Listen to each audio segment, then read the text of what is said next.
polisacáridos. Ya que ustedes no saben nada de los polisacáridos, son una de las macromoléculas, o sea, de las biomoléculas que tienen un elevado peso molecular. Por eso yo no puedo decir que está formada por 2 glucosas. Miren, lo que caracteriza a las macromoléculas es que tienen un elevado peso molecular. Como vamos a comenzar a hablar de estos compuestos, fíjense cómo está dividida esta unidad. Está dividida en un precursor y la macromolécula que forma. Otro precursor y la macromolécula que forma. Y otro precursor y la macromolécula que forma. Porque solamente se conocen hasta ahora 3 precursores, que son los monosacáridos, que ya lo acabamos de ver, y ellos forman a los polisacáridos. Los aminoácidos, que forman a las proteínas. Y los nucleótidos, que forman a los ácidos nucleicos, ¿verdad? Pues entonces, ya vimos monosacárido, que es un precursor. Ahora vamos a ver polisacárido. Cuando vimos monosacárido, hablamos un poquito de las características que debe tener un precursor. ¿Cuáles son las características generales que debe tener un precursor?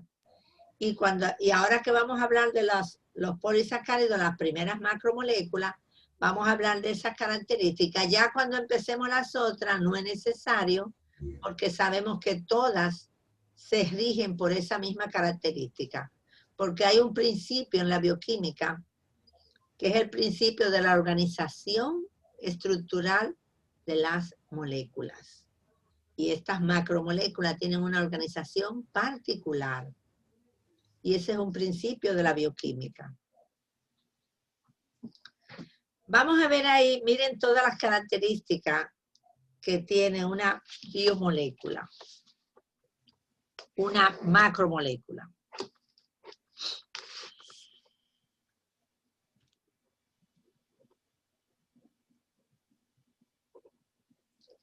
Esa lámina se me dañó, hay que cambiarla.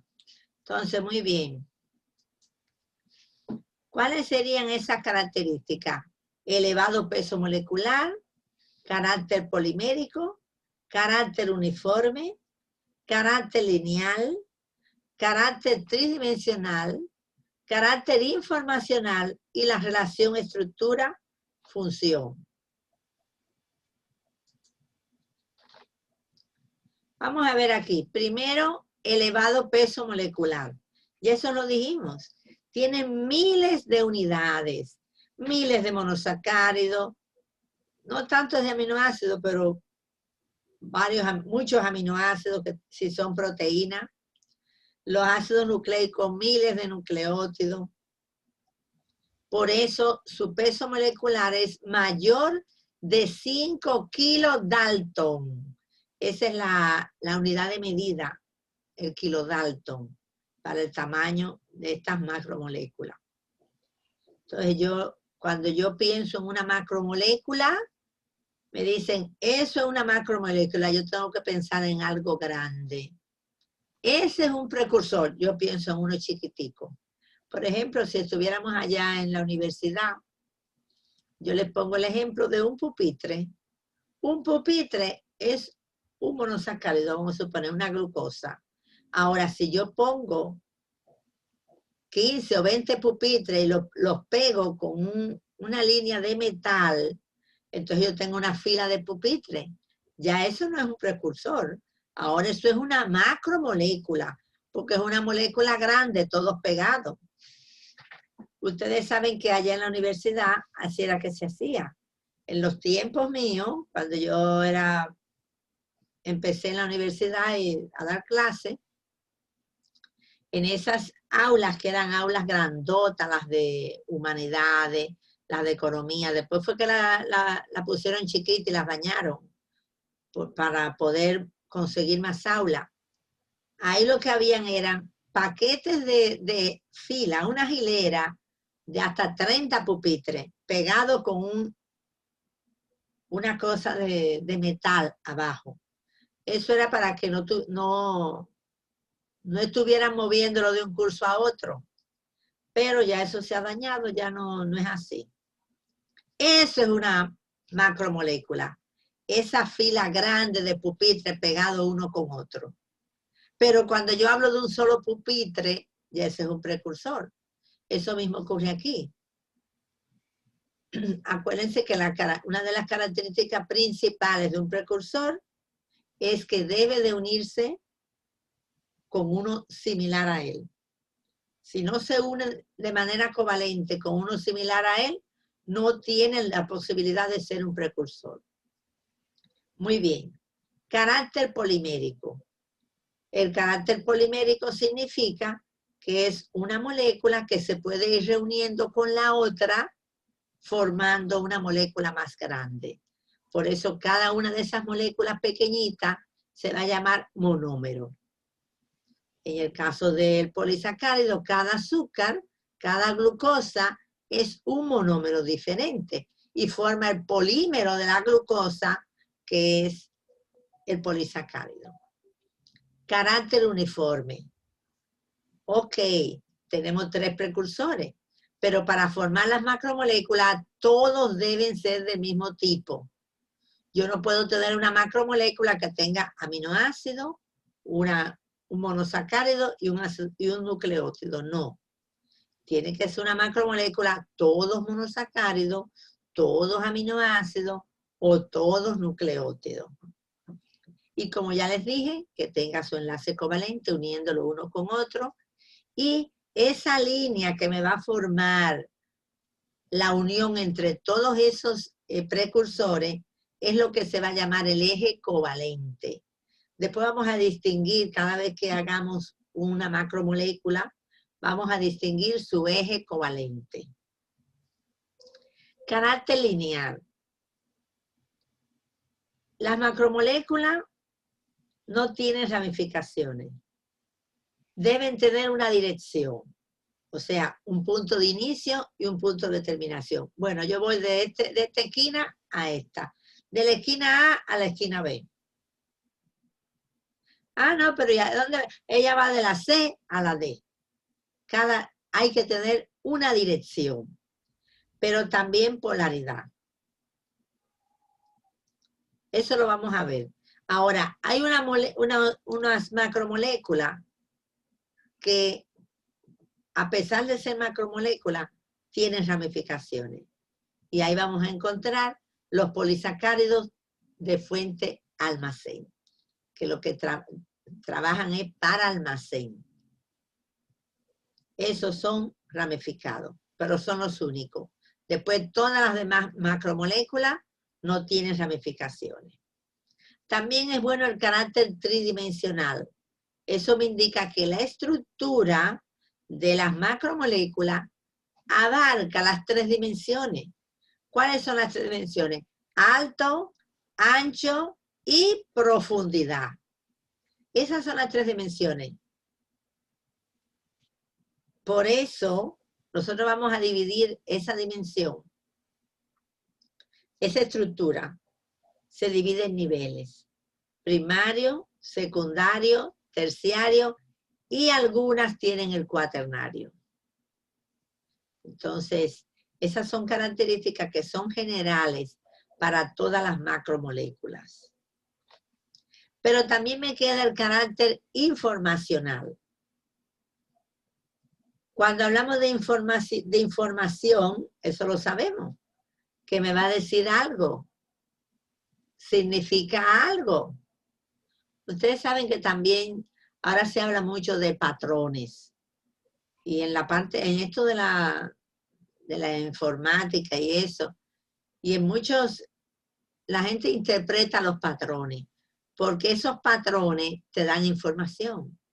Ah, no, él siempre hace esto, el patrón es este, pues significa que si él siempre hace A, B y C, pues entonces ya sabemos cómo es su manera de actuar. Pues eso mismo ocurre aquí.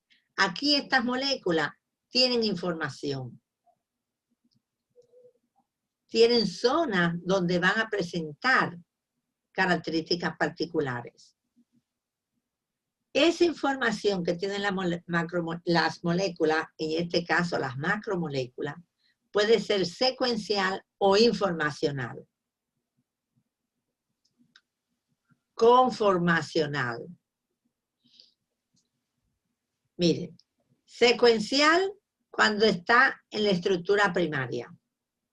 Y conformacional, eso de conformación, viene en la estructura tridimensional.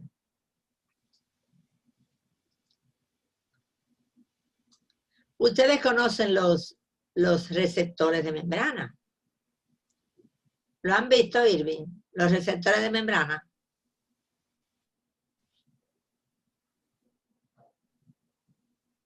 Emiliana, ¿han visto los receptores de membrana?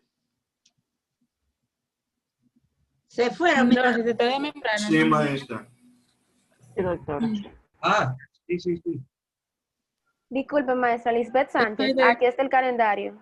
Ah, muy bien, déjame anotarte, Lisbeth. Bien. Maestra, los receptores de membrana, ¿me podría explicar? Yo no lo he visto porque yo soy de bioanálisis, o sea, yo no. Ah, pues tú vas a tener que buscarlo. Está bien, yo lo voy a buscar. Sí. Ah, búscalo, pero yo voy a hablar de ellos ahora, pero no de manera como son ellos. Después, más adelante, cuando veamos las proteínas, ahí volvemos a hablar de los receptores. Pero, por ejemplo, esos receptores de membrana son proteínas. Pero son proteínas que tienen una estructura característica. Y esa estructura le permite unirse a un compuesto que viene fuera de la célula y llega a la membrana celular y se une a ellos porque tienen una característica particular que es el llamado sitio de reconocimiento. Por ejemplo, la insulina es una hormona. Vamos a poner mejor el glucagón. El glucagón se une principalmente a las células hepáticas, ¿verdad? Entonces, el control de la glicemia. El glucagón se une a las células hepáticas. Sin embargo, la adrenalina se puede unir a las hepáticas, se puede unir también a las células musculares, porque tiene receptores en ambos lugares. El glucagón solamente tiene receptor a nivel del hígado, porque esa es una molécula, una macromolécula, una proteína que tiene una información conformacional. Cuando ella hace su estructura tridimensional y se coloca ahí en la membrana, ella prepara un sitio de reconocimiento donde esa hormona puede unirse. Por eso, si ese tejido no tiene receptor para insulina o receptor para glucagón, esa hormona no va a trabajar ahí. El glucagón no trabaja sobre el músculo porque no tiene receptores musculares, pero sí lo tiene hepático. ¿Están conmigo? Eso es una información conformacional, porque por la estructura. Ahora, sin embargo, los ácidos nucleicos, en su estructura primaria, es donde tienen la información. Y lo vamos a ver. Esos ácidos nucleicos, cada 3 nucleótidos tiene una información. Cada 3 nucleótidos significa un codón. Cada codón codifica un aminoácido. Ustedes vieron todo eso en biología, ¿eh? Codifica un aminoácido. Por lo tanto, ahí hay una información. Pero esa información viene por la estructura primaria. Si el ácido nucleico tiene su estructura tridimensional, hasta que él no se pone plain, que se pone normal, eso no se puede leer. Se va replicando, maestra. ¿Eh? O sea, se va replicando la información. Es como que se va replicando la información. pero Bueno, desde la se puede estructura replicar. El objetivo es que se replique. El objetivo es que se replique. Por eso viene en la estructura primaria. Todo eso lo vamos a ver con calma aquí, para que ustedes vean en qué consiste el carácter informacional de las macromoléculas. Cuando hablemos de las proteínas y cuando hablemos de los ácidos nucleicos, vamos a poder disfrutarlo más. Ahora, relación estructura-función. Siempre vamos a ver que la estructura tridimensional que adopte una macromolécula va a depender de su función. Ah, bueno, ¿y por qué ella tomó esa estructura? Porque ella va a tener esta función. ¿Y por qué ella tiene esa función? Porque tiene esa estructura. Entonces, esa relación es importante en las macromoléculas. Y lo vamos a ver también. Léase ahí, Irving. Ujú. Todas las especies de las mismas macromoléculas, las cuales cumplen el mismo principio de organización y están formadas por los mismos precursores. O, ejemplo, proteínas, 20 aminoácidos, ácidos nucleicos, 5 nucleótidos. Las macromoléculas tienen las mismas funciones y estructuras similar en las diferentes especies. Ejemplo, la insulina. Muy bien. Eso lo que significa es que todas las especies pueden ser humanas, animales, cualquier que se ha visto, todas tienen las mismas macromoléculas. No es que, yo tengo, como yo soy tal, yo tengo tal macromolécula, no, todas son iguales. De ahí la importancia, eso es importante, porque por eso pudimos empezar la terapia de reemplazo hormonal. Cuando pudimos encontrar que todas las insulinas eran parecidas, similares, entonces pudimos empezar a tomar insulina de otros animales y podérsela poner a los pacientes diabéticos que necesitaban insulina. Eso se ha ido desarrollando mucho y ya prácticamente uno lo que utiliza insulina humana porque se forma en laboratorio. Muy bien. Este es un caso clínico que ustedes lo van a leer, ese es de Marx. Yo se lo hice para que ustedes se dieran cuenta que el glucógeno es muy importante para la producción de energía. Como ella tenía un déficit de glucógeno hepático desde su producción, ella no podía defenderse bien al nacer. El nacer es un momento traumático y que el niño tiene que estar preparado para poder enfrentarlo, así como la madre, ¿verdad? Porque es mucho trabajo. Entonces ustedes eso lo van a leer porque no me va a dar tiempo, porque hoy entraron muy tarde. Fíjense que a las 15, cuando yo abrí, todavía nada más habían 26. ¿Qué 26? Eran menos que habían. Tienen que entrar más temprano. Yo a las 15 voy a bloquear la sala. El que no haya entrado se quedó. No puede ser que la clase a las 8 y a las 1:30 todavía estén entrando gente nueva. Una cosa es que usted entró y lo sacó, entonces yo le doy el chance para que lo entren de nuevo. Miren, ustedes son 38. ¿Ustedes saben cuánto hay en la sala? 29. Como yo paso la lista todos los días, aquellos que tengan más de 3 ausencias, yo lo voy a poner retirado. Yo no quiero gente aquí que no esté siguiendo los patrones. Mira, ya salió uno, 29. En el GC lo sacan, pero aquí no. Aquí no hay manera de que lo saquen. En el internet, tenemos que asegurar un buen internet. Muy bien. Polisacárido.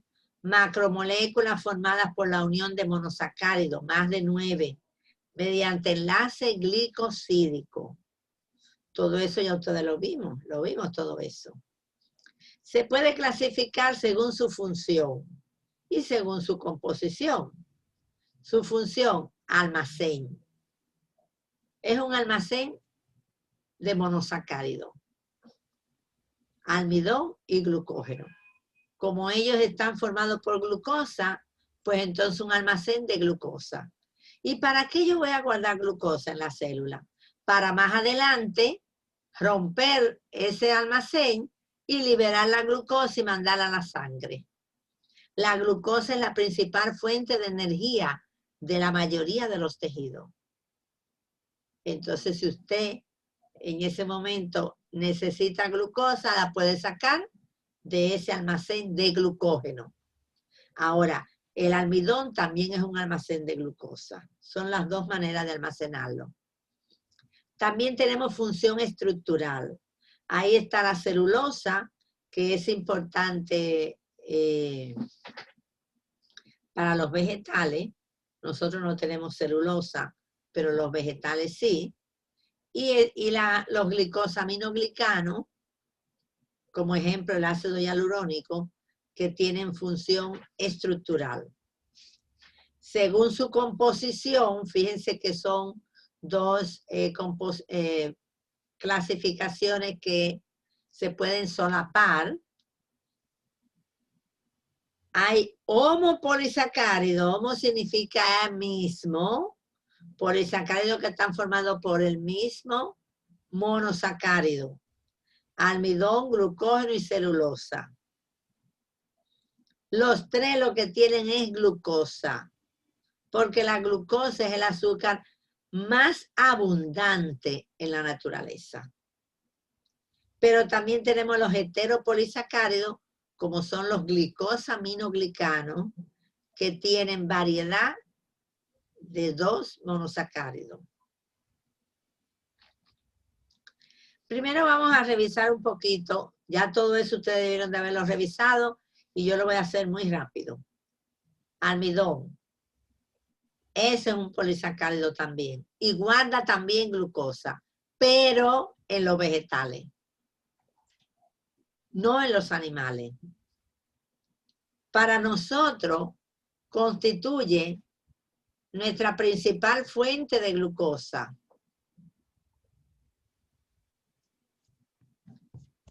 Porque lo que más comemos es almidón.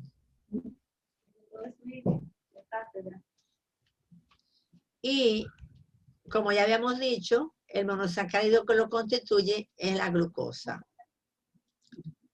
Entonces,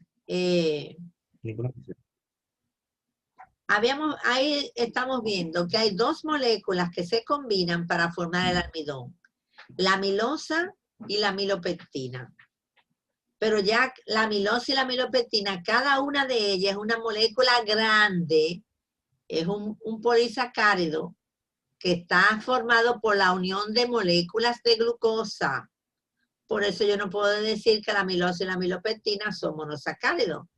El monosacárido, miren lo clarito que yo se lo puse ahí, es la glucosa.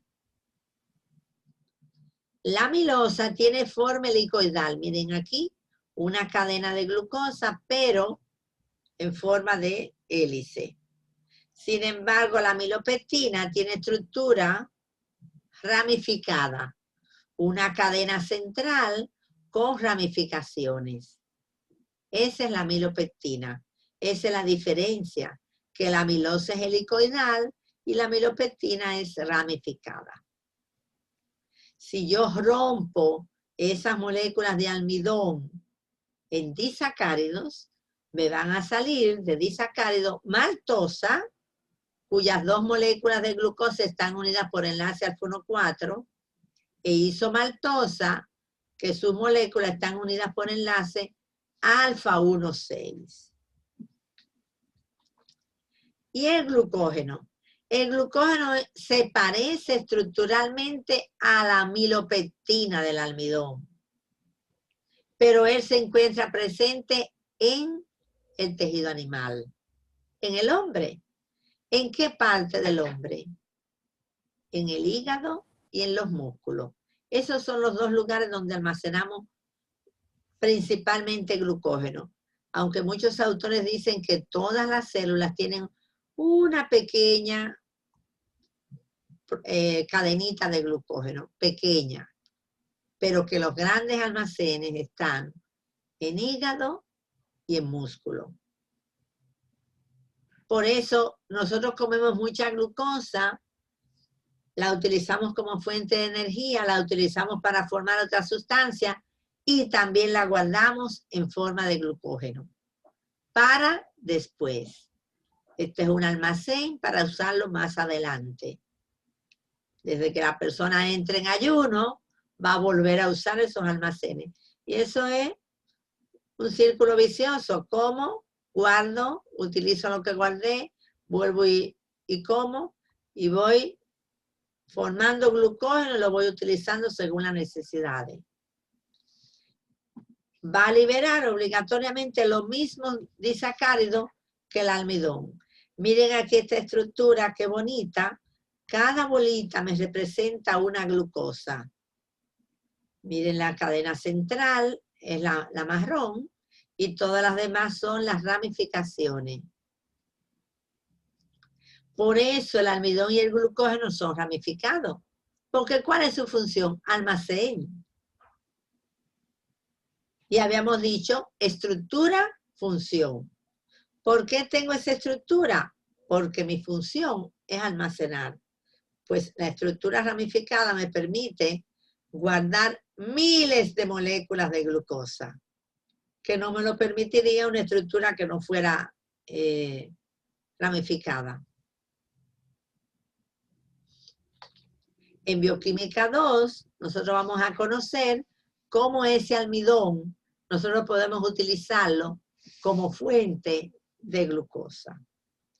Miren ahí la estructura del almidón. Es una estructura hipotética, porque esa R significa que ahí está toda la otra cadena. Esto es como una esquina del almidón. Entonces, esta es la glucosa del extremo final, y esta es una ramificación, ¿lo ven? Yo puedo decir que esa es la misma estructura para almidón o para glucógeno. Ahora la celulosa. La celulosa también está formada por moléculas de glucosa que se unen entre sí. Pero aquí tienen un enlace característico que es el beta 1,4. Y ese disacárido que se forma al unirse la glucosa por enlace beta 1,4 es el que se llama celobiosa. ¿Lo ven? Este es el enlace beta 1,4 entre dos moléculas de glucosa. Estas cadenas, ellos no son, este no es ramificado, son cadenas que se van colocando una al lado de la otra y van a formar como una empalizada, como paquetes de cadenas, ¿lo ven? Como cuando uno prepara una empalizada en la casa. Porque ¿cuál es el objetivo de esta celulosa? Estructural. Entonces, como su objetivo es estructural, formar parte de las paredes celulares de los vegetales, pues entonces ya no puede tener una estructura que no sea fuerte. Entonces tiene una estructura de esa manera. ¿Qué ocurre? El único que nos va a servir como fuente de energía, de glucosa, es el almidón, porque podemos degradarlo en el tubo digestivo y liberar esas moléculas de glucosa. El glucógeno no lo vamos a recibir nunca en la dieta, porque eso es de animales, y si yo me voy a comer un animal para recibir el glucógeno, ya cuando me como esa carne, ya ese glucógeno está destruido. Porque lo destruye el estrés que vive el animal cuando lo matan, ¿eh? Y aunque no vive estrés, ese glucógeno se destruye. lo que yo voy a recibir es almidón.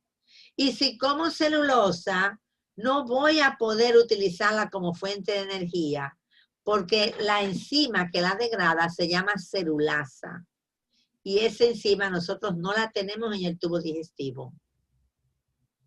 Por lo tanto, esa celulosa yo la tomo y la tengo que eliminar igualita en las heces. Esa celulosa es lo que forma parte importante de las llamadas fibras. Entonces, cuando yo como fibra, yo estoy tomando celulosa. Hay algunos alimentos, principalmente vegetales, que son ricos en celulosa. Vamos a ver. Lechosa. ¿Quién me dice otro? La piña. La piña, muy bien. ¿Cuál otro? El melón. El melón. El melón, pero no tantísimo. Eso es lo que tiene agua. ¿Cuál otro? Creo que la avena, maestra, no sé. La avena tiene bastante fibra. ¿Cuál más? Mango. El mango también. Guineo. El guineo Y no el guineo, maestra, no. no tanto el guineo. Potasio. Pero, ¿y la ciruela? Arroz. La ciruela tiene. La ciruela es la que más tiene de fibras. Ujú. Por eso usted ve que cuando usted tiene estreñimiento, le dicen coma ciruela. Ujú. ¿Qué es lo que le están dando? Fibras. También ustedes saben que es bueno para el estreñimiento. Comerse la naranja con todo y el gollejo. Ah, sí. Usted simplemente la pela, la parte en gajito y se la come el gajito entero, que no suelte nada. No es de que van a botar, no, usted se lo traga todo. Eso es celulosa pura. Ya que usted se lo comió, así va a tener que sacarlo. Eso me ayuda a mantener la función intestinal. Fíjense que a veces no comemos fibra, pero comemos bastante. ¿Y dónde se va quedando todo eso? Acumulado en el intestino. Un intestino que tiene 8 metros, si usted no va empujando eso hasta allá, no va a salir. Por eso es que cuando llegamos a los 50 años, 40 y pico, usted tiene cáncer de colon. Porque usted se ha pasado 40 años guardando heces fecales. Yo un día oí una muchacha que dijo, yo me paso una semana sin ir al baño. Cuando yo la oí, yo le dije, ¿cómo? El día. Y es que no me da deseo. Y eso es muy frecuente en las mujeres, porque las mujeres no hacen sus hábitos. No, a mí no me gustan las frutas. Hay gente que dice que no le gustan las frutas. ¿No han visto? No, yo no como vegetales. Eso es estupidez. Los alumnos míos tienen que comer vegetales, comer fruta, beber mucha agua, hacer ejercicio, porque hay que mantener la salud. Usted tiene que estudiar, pero saque 1 hora y váyase a dar vuelta en el techo de su casa y ya hizo ejercicio. Ahí es que yo hago ejercicio, en el techo de este edificio de apartamento, porque no se puede salir a la calle, ¿verdad? Entonces yo subo allá arriba para evitar un coronavirus. Usted tiene que hacer ejercicio a donde sea. No puede salir a ningún lado. Quite los muebles de la sala y comience a dar vueltas alrededor de la mesa de la sala. ¿Listo? Ponga el reloj, media hora dando vuelta aquí. Ya hizo ejercicio. Ponga un merengue, 2 salsas. Bailó, ya hizo ejercicio. ¿Ven la idea? Siempre tenemos algo que buscar para poder mantener la salud. Estamos viendo. Comer fibras que vienen en los vegetales y en la fruta. Beber mucha agua y hacer ejercicio. Muy bien. Esto les va a ayudar a ustedes a que no llegue una enfermedad crónico-degenerativa que ustedes no quieran. Me llegó el cáncer, tengo 40 años, me llegó un cáncer, yo no sé. Pero ¿y la vida que usted llevó? usted estaba trabajando para ese cáncer. Miren aquí, los homopolisacáridos, ustedes ven, celulosa, esta no tiene ramificaciones, pero el almidón y el glucógeno sí va a presentar ramificaciones. Enlace beta 1,4, enlace alfa 1,4. Ahora vamos a hablar de los glicosaminoglicanos. Estos son los principales heteropolisacáridos. No son ramificados. Componentes. Cada disacárido de un glicosaminoglicano tiene 2 monosacáridos, pero son monosacáridos derivados. Uno es un aminoazúcar y el otro un azúcar ácido. Y se combinan de esa manera. Miren como yo les puse abajo. Unidad disacárida repetida. Aminoazúcar, azúcar ácido. Y eso se repite n número de veces. Donde quiera que yo corte ese glicosaminoglicano, yo voy a encontrar un aminoazúcar y un azúcar ácido. Yo nunca voy a encontrar unidos 2 aminoazúcares, ni 2 azúcares ácidos. Ellos están siempre intercalados. ¿Está bien? El aminoazúcar, como ustedes ven ahí, puede ser la glucosamina o la galactosamina, y el azúcar ácido, el ácido glucurónico o una variante del glucurónico que es el hidurónico. Ahora, yo le quería hacer un cuento que a mí me hicieron. ¿A ustedes les gustan los cuentos? Dígalo, profe. Claro, profe. Quité eso ahí para que nada más me vean a mí. Miren, esta era una señora que ella iba en una guagua pública y ella ve un señor que está con una bolita, la aprieta, la bolita se aplasta, la suelta y la bolita se llena de aire, vuelve otra vez y se pone grande. Y la señora le dice, señor, pero ¿y esa bolita que usted está utilizando tan buena? Présteme la bolita.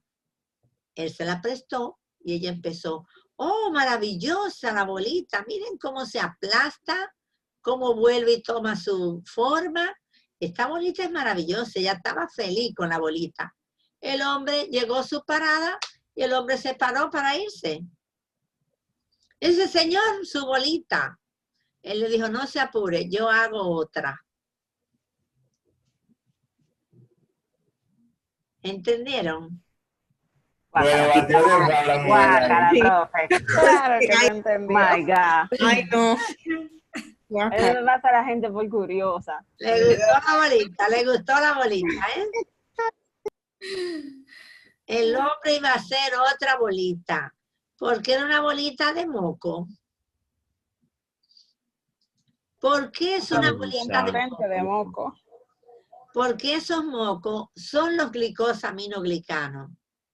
Antes le llamaban mucopolisacáridos, porque están en las secreciones mucosas. Pero después, con el paso del tiempo, se le ha puesto el nombre de GAP, glicosaminoglicanos. Ya no se les olvida las bolitas, ¿eh? Miren ¿Y cómo? Si podemos hacer otra. pueden hacer otra. Miren cuál es la propiedad principal de los glicosaminoglicanos, la elasticidad. ¿Se acuerdan que la bolita tenía elasticidad? ¿Dónde se encuentran los glicosaminoglicanos? En la sustancia fundamental o matriz extracelular, formando parte de secreciones mucosas, cartílagos, tejido conectivo, humor vítreo del ojo, líquido sinovial. Ustedes ven qué importantes son los glicosaminoglicanos. Y lo podemos clasificar según los monómeros que tienen, esos son los monosacáridos que tienen, según el enlace que los une, según donde se encuentre el sulfato, porque solamente hay uno que no tiene sulfato, que no tiene azufre. y según su función. Aquí yo les puse la clasificación según su función. La gran mayoría son estructurales, pero hay uno que tiene función anticoagulante. A lo mejor ustedes han oído hablar de la heparina y creen que es una proteína. La heparina es un glicosaminoglicano, es un polisacárido que tiene función anticoagulante. Después todos los demás tienen función estructural. Ácido hialurónico, heparansulfato, dermatansulfato, queratansulfato y condroitin 4 y 6 sulfato. Miren como yo les puse aquí. Cuando uno hace una representación de cualquiera de estos glicosaminoglicanos, con representar el disacárido basta, porque ya sabemos que eso es lo que se repite n número de veces. Se repite y se repite. Por eso miren aquí, aquí tenemos el disacárido de la heparina. Esta que tenemos aquí es el ácido glucurónico y tiene azufre, sulfato de ácido glucurónico. Y aquí tenemos N-sulfato de, ¿cuál será este que tenemos aquí? La glucosa. Sulfato de glucosamina. ¿Lo ven? Dos grupos sulfato. Glucosamina. Tiene un grupo amino y tiene dos grupos sulfato. Entonces, ¿qué es lo que tiene la heparina en su estructura? Ácido glucurónico y glucosamina con grupo fosfato. Es sulfato. Vamos a ver el condroitin 6 sulfato. Este se llama, ¿cuál se llama este que está aquí? El ácido glucurónico, ¿lo ven? Igualito. Y aquí tenemos la glucosamina. ¿Está bien? Pero esta no es la glucosamina, no. Esta es la galactosamina. Miren aquí el OH de la número 4.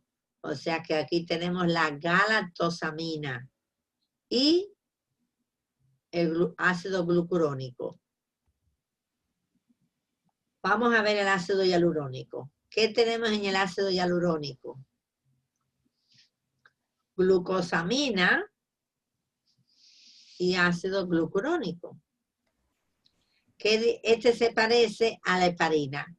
¿Pero en qué se diferencian? A ver quién me lo dice. Maestra, Yo. Dígame. que el ácido hialurónico es el único que no es sulfatado. Muy bien. Ahí lo estamos viendo, que no tiene sulfato en ningún lado. Sin embargo, la heparina tiene y él no tiene. La heparina y él son iguales, lo único que él no tiene ácido, aunque él tiene aquí acetil N-glucosamina. Muy bien.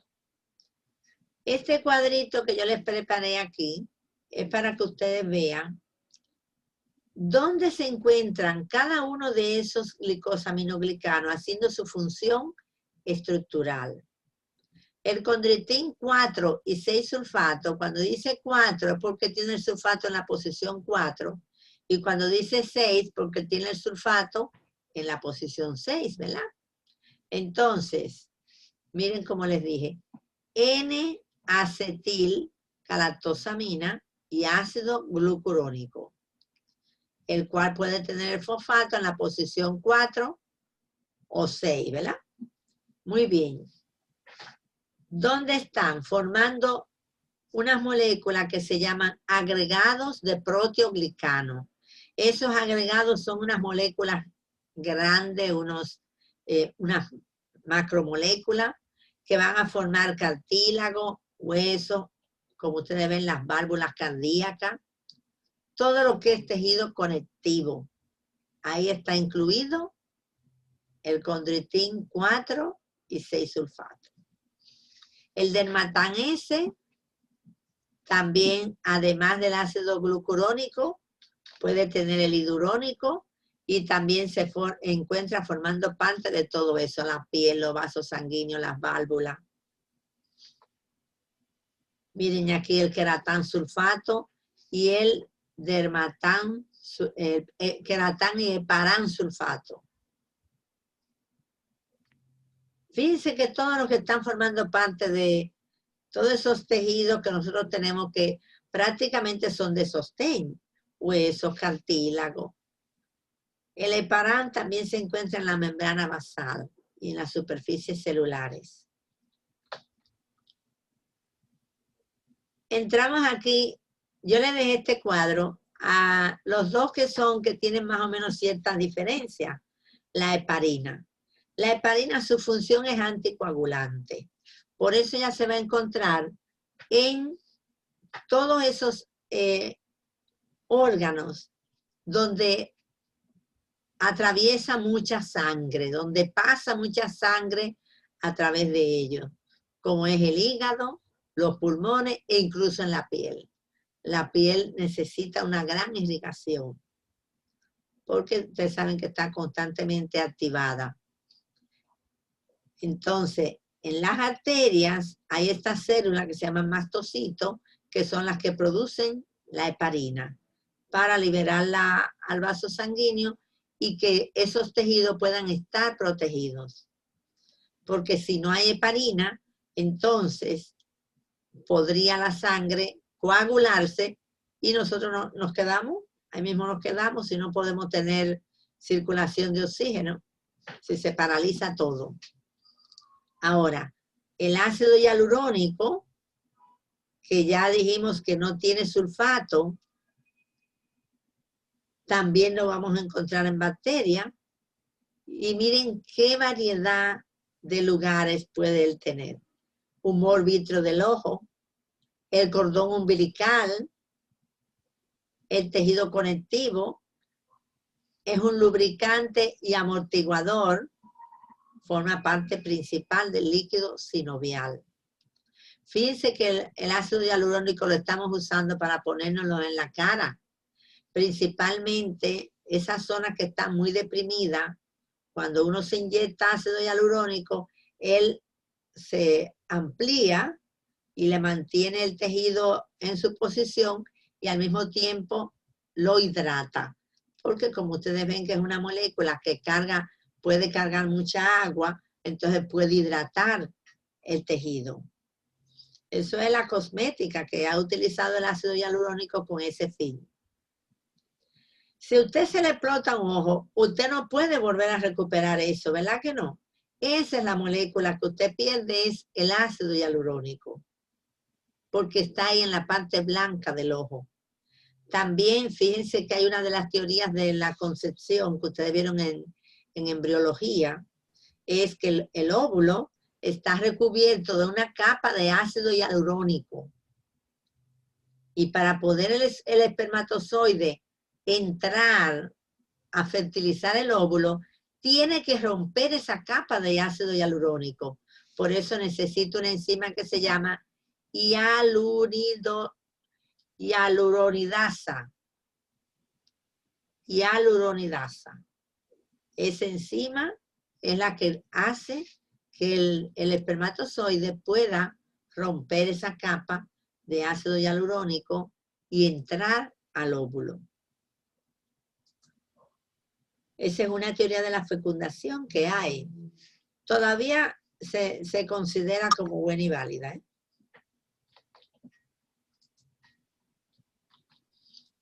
Miren aquí, estas son cadenas de heteropolisacáridos. Condroitinsulfato, heparán sulfato y ácido hialurónico. Aquí no hay ramificación, ¿eh? Aquí no hay ramificación. Ahora, yo quiero que ustedes observen todas esas cargas negativas de los grupos carboxilo, de los ácidos glucurónicos, ¿lo ven? Todas esas cargas negativas hacen que esas estructuras se repelan uno con otra. Ellas no se van a unir, no, porque son de la misma carga. Y dicen que las cargas iguales no se atraen, sino que se repelen. Ahora las opuestas sí se atraen, pero aquí son toditas la misma. Entonces, por eso que tienden a estar separados. Entonces, yo lo aprieto y vuelve y se ancha. Y uno lo aprieta y vuelve otra vez a su posición, porque esta es la posición verdadera. Pero ahí en esa carga se une mucha agua. O sea que aquí se puede unir agua. Muy bien. Cuando hablamos de proteoglicanos, estamos hablando de que esos polisacáridos que les enseñé se unen a proteínas para formar estructuras fuertes, que son las estructuras que forman el tejido conectivo. Los cartílagos, esos son los llamados agregados de proteoglicanos. Miren aquí, una proteína núcleo que tiene un lugar de identificación que es con una serina, y ahí se une el glicosaminoglicano con una región de unión que son 3 monosacáridos que él tiene en un lugar característico, y ahí se une a la proteína núcleo. Esta es la proteína núcleo, y miren cómo se le han unido todas esas moléculas de glicosaminoglicano. Como ustedes ven, un 95% de cadenas de polisacáridos cargadas negativamente, asociadas a un 5% de proteína. Entonces, cada uno de esos es un monómero. Está formado por monómeros y entonces aquí está la proteína. Pues todas esas cadenitas, esos monómeros que se han formado aquí con una cadena de proteína central, se van a unir a una cadena de ácido hialurónico en el medio, ¿lo ven? Y miren lo que van a formar, va a formar como una escobilla de lavar tubos de ensayo, como una escobilla. Porque todas esas cadenitas que ustedes ven ahí, todas son con carga negativa, por eso es que ya no están juntas, ya están todas repelidas. Cada quien en lo suyo. Esa es la estructura, como si fuera una escoba. Fíjense cómo dice, que la combinación es de 100 proteoglicanos con una molécula de ácido hialurónico. Y ahí se está formando una estructura bien fuerte que me va a mantener los tejidos.